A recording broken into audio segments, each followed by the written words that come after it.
சமூக மீடியா சொந்தங்களுக்கு வணக்கம்.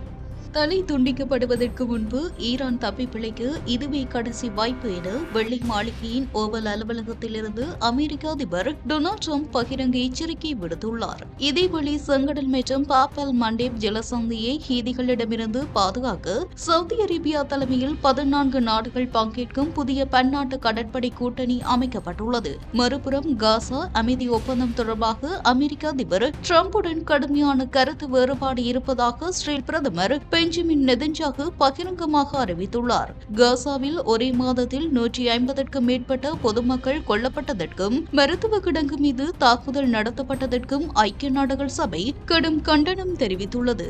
உலக நாடுகளை அதிர்ச்சிக்குள்ளாக்கியுள்ள இந்த செய்திகளின் விரிவான தொகுப்பு இதோ.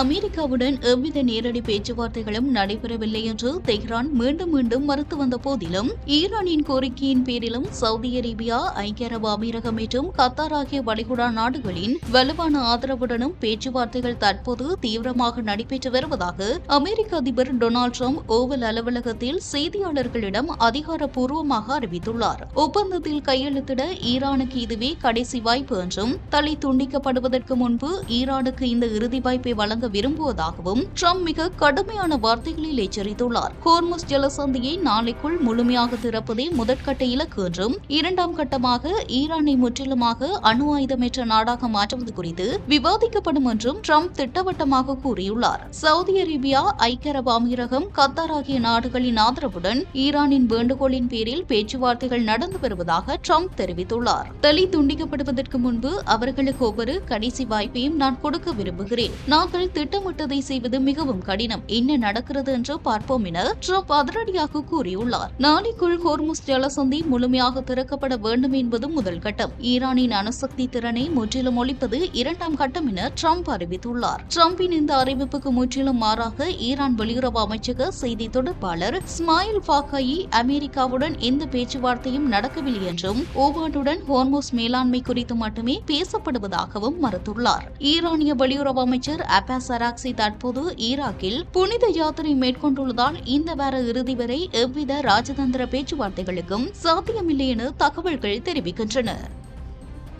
உலகளாவிய எரிசக்தி விநியோகத்தின் உயிர்நாடியாக திகழும் ஹோர்முஸ் ஜலசந்தி வழியாக கச்சா எண்ணெய் டேங்கர்கள் மற்றும் வர்த்தக சரக்கு கப்பல்கள் எவ்வித தடையுமின்றி பாதுகாப்பாக செல்வது தொடர்பாக ஈரானுடன் நடைபெற்று வரும் பேச்சுவார்த்தைகளில் குறிப்பிடத்தக்க உடன்பாட்டை எட்டுவதில் ஈராக் முழு நம்பிக்கை கொண்டுள்ளது. அரசுக்கு சொந்தமான ஈராக் செய்தி நிறுவனம் வெளியிட்டுள்ள அதிகாரப்பூர்வ அறிக்கையின்படி ஈராக்கின் எண்ணெய் அமைச்சர் பாசம் முகமது குதைர் இத்தகவலை உறுதிப்படுத்தியுள்ளார். ஈரானுடன் தொடர்ந்து நடைபெற்று வரும் உயர்மட்ட ஆலோசனைகள் வளைகுடா பிராந்தியத்தின் கச்சா எண்ணெய் ஏற்றுமதி முடக்கத்திற்கு ஒரு மாபெரும் தீர்வை கொண்டு வரும் என எதிர்பார்க்கப்படுகிறது. ஹோர்முஸ் ஜலசந்தி வழியாக கச்சா எண்ணெய் ஏற்றி செல்லும் டேங்கர் கப்பல்கள் மற்றும் சரக்கு கப்பல்கள் தடையின்றி தடையற்ற முறையில் செல்வது குறித்து ஈரானுடன் தீவிர பேச்சுவார்த்தைகள் நடைபெற்று வருகின்றன. சரக்குகள் மற்றும் டேங்கர்களின் பாதுகாப்பு மற்றும் எளிதான போக்குவரத்திற்கு பங்களிக்கும் குறிப்பிடத்தக்க உடன்பாடுகளை வரும் நாட்களில் எட்டுவோம் என்று ஈராக் எண்ணெய் அமைச்சர் பாசம் முகமது குதீர் நம்பிக்கை தெரிவித்துள்ளார். ஈராக்கின் கச்சா எண்ணெய் ஏற்றுமதியில் பெரும்பகுதி ஹோர்முஸ் ஜலசந்தி வழியே நடைபெறுவதால்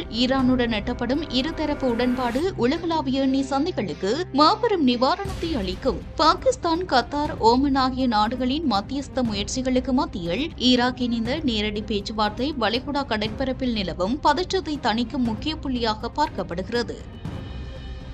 செங்கடல், பாப்பல் மண்டேப் ஜலசந்தி மற்றும் ஏடன் வளைகுடா ஆகிய உலகின் மிக முக்கியமான கடல்வழி வர்த்தக பாதைகளை பாதுகாக்கவும் உலகளாவிய எரிசக்தி விநியோகத்தை உறுதி செய்யவும் சவுதி அரேபியா தலைமையில் ஒரு புதிய பன்னாட்டு கடல்சார் பாதுகாப்பு கூட்டணி அதிகாரப்பூர்வமாக உருவாக்கப்பட்டுள்ளது. ரியாத்தில் 43 நாடுகள் மற்றும் ஐரோப்பிய ஒன்றியம் பங்கேற்ற உயர்மட்ட மாநாட்டிற்கு பிறகு இந்த அசுர அறிவிப்பு வெளியாகியுள்ளது. துருக்கி, பாகிஸ்தான், எகிப்து, சூடான் மற்றும் ஜிபூட்டி உட்பட 14 நாடுகள் இந்த முன்மொழியப்பட்ட கூட்டணிக்கு உடனடியாக தங்களது ஆதரவை உறுதி செய்துள்ளனர். இருப்பினும் வளைகுடா அரபு நாடுகளின் கூட்டமைப்பில் உள்ள முக்கிய உறுப்பினர்களான ஓமானும் ஐக்கிய அரபு அமீரகமும் இந்த ஆதரவளித்த நாடுகளின் பட்டியலில் இடம்பெறவில்லை என்பது பிராந்திய ராஜதந்திரத்தில் ஒரு புதிய விவாதத்தை கிளப்பியுள்ளது. பாப்பல் மண்டேப் ஜலசந்தி, செங்கடல் மற்றும் ஏடன் வளைகுடா ஆகியவற்றில் கடல்வழி போக்குவரத்து, உலகளாவிய வர்த்தகம் மற்றும் கச்சா எண்ணெய் ஏற்றுமதியை பாதுகாப்பதே இக்கூட்டணியின் பிரதான இலக்காகும். ரியாத் மாநாட்டில் 43 நாடுகள் பங்கேற்ற போதிலும்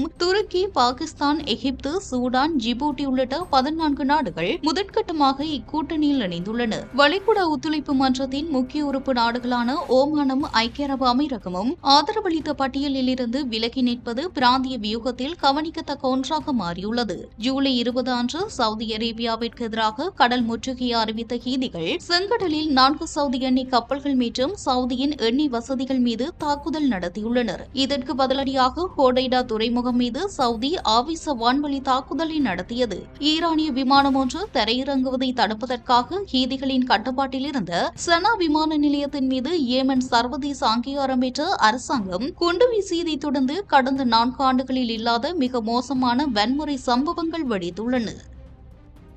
போரினால் கடுமையாக பாதிக்கப்பட்ட காசாவை நிலைப்படுத்தும் நோக்கில் அமெரிக்க அதிபர் டொனால்டு டிரம்ப் கடந்த வாரம் கையெழுத்திட்ட வரலாற்று சிறப்புமிக்க அமைதி வாரிய ஒப்பந்தம் தொடர்பாக அமெரிக்க அதிபருடன் தனக்கு கடுமையான கருத்து வேறுபாடுகள் இருப்பதாக இஸ்ரேல் பிரதமர் பெஞ்சமின் நெதன்யாகு பகிரங்கமாக அறிவித்துள்ளார். டிரம்பின் அமைதி வாரியத்தின் தலைமை தூதரான நிக்கோலே மிலாடனோவே ஜெருசலமில் சந்தித்த பின்னர் செய்தியாளர்களிடம் பேசிய நெதன்யாகு காசாவின் மறுசீரமைப்பு மற்றும் இஸ்ரேலிய படைகள் வெளியேற்றம் தொடர்பாக தங்களின் பாதுகாப்பு நிலை எந்தவித சமரசமும் இருக்காது என திட்டவட்டமாக தெரிவித்துள்ளார். ஹமாஸ் அமைப்பை முழுமையாக நிராயுதபாணியாக்கி காசா பகுதியை முற்றிலுமாக ராணுவமயமற்றதாக மாற்றிய பின்னரே அடுத்த கட்ட நடவடிக்கைகளுக்கு செல்ல முடியும் என்பதில் இஸ்ரேல் உறுதியாக உள்ளது. ஹமாசுடனான சமீபத்திய ஒப்பந்தம் தொடர்பாக அதிபர் டிரம்புடன் எனக்குள்ள கருத்து வேறுபாடுகளை நான் மறைக்கவில்லை. மறுசீரமைப்பு கட்டத்திற்கு செல்வதற்கு முன்பு ஹமாஸ் நிராயுதபாணியாக்கப்பட வேண்டும் மற்றும் காசா பகுதி ராணுவமயமற்றதாக மாற்றப்பட வேண்டும் என்று இஸ்ரேலிய பிரதமர் உறுதியாக கூறியுள்ளார். அமெரிக்க அதிபர் டிரம்பால் அமைதி வாரியத்தின் தலைமை தூதராக நியமிக்கப்பட்ட நிக்கோலே மிலாடனோவை சந்தித்த உடனேயே நெதன்யாகு இந்த அதிரடி கருத்துக்களை வெளியிட்டுள்ளார். பாலஸ்தீனிய குழுவான ஹமாஸ் ஆயுதங்களை கைவிடுவதற்கும் போரினால் பாதிக்கப்பட்ட பகுதியிலிருந்து இஸ்ரேலிய படைகள் படிப்படியாக வெளியேறுவதற்கும் வழிவகுக்கும் வரலாற்று சிறப்புமிக்க ஒப்பந்தம் எட்டப்பட்டுள்ளதாக டிரம்ப் அறிவித்திருந்தார். இஸ்ரேலின் தொடர் எதிர்ப்புகளுக்கு மத்தியில் காசாவில் இருந்து இஸ்ரேல் முழுமையாக வெளியேறுவதற்கு முன்பாகவே ஹமாஸ் தனது ஆயுதங்களை முழுமையாக கைவிட வேண்டும் என்ற நிபந்தனையை அமைதி வாரியமும் தற்போது வலியுறுத்தியுள்ளது. முற்றுகையிடப்பட்ட காசா பகுதியில் இஸ்ரேலிய தாக்குதல்கள் தீவிரமடைந்துள்ள நிலையில் பொதுமக்கள் உயிரிழப்புகள் தொடர்பாக ஐக்கிய நாடுகள் சபை கவலை தெரிவித்துள்ளது. ஐநா பொதுச் செயலாளர் ஆண்டோனியோ குட்டரேஸின் துணை செய்தி தொடர்பாளர் ஃபர்கான் ஹக் பொதுமக்கள் கொல்லப்படுவதை ஐநா கண்டிப்பதாக தெரிவித்துள்ளார். சுகாதார அதிகாரிகளின் தகவலின்படி ஜூலை மாதத்தில் மட்டும் 150க்கும் மேற்பட்ட உயிரிழப்புகள் பதிவாகியுள்ளதாகவும் இந்த ஆண்டின் தொடக்கத்திலிருந்து பதிவான மாதாந்திர உயிரிழப்புகளில் இதுவே அதிகமான எண்ணிக்கையாக இருப்பதாகவும் ஹக் குறிப்பிட்டார்.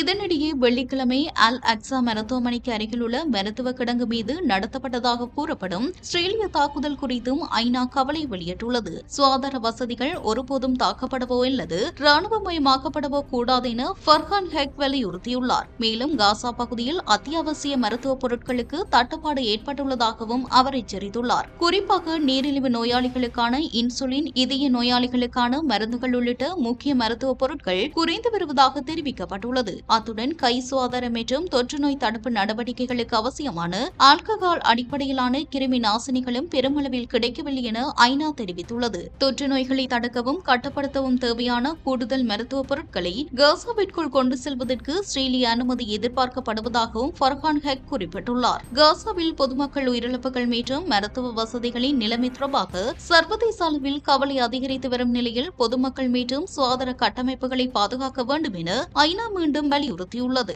இது போன்ற பல செய்திகளை தெரிந்து கொள்ள நம்முடைய சமூக மீடியா யூடியூப் சேனலை சப்ஸ்கிரைப் செய்து அருகில் உள்ள பெல் பட்டனை கிளிக் செய்யுங்கள். மேலும் செய்திகளை உடனுக்குடன் தெரிந்து கொள்ள சமூகமீடியா.com என்ற இணையதளத்தின் வாயிலாக எங்களுடன் இணைந்திருங்கள்.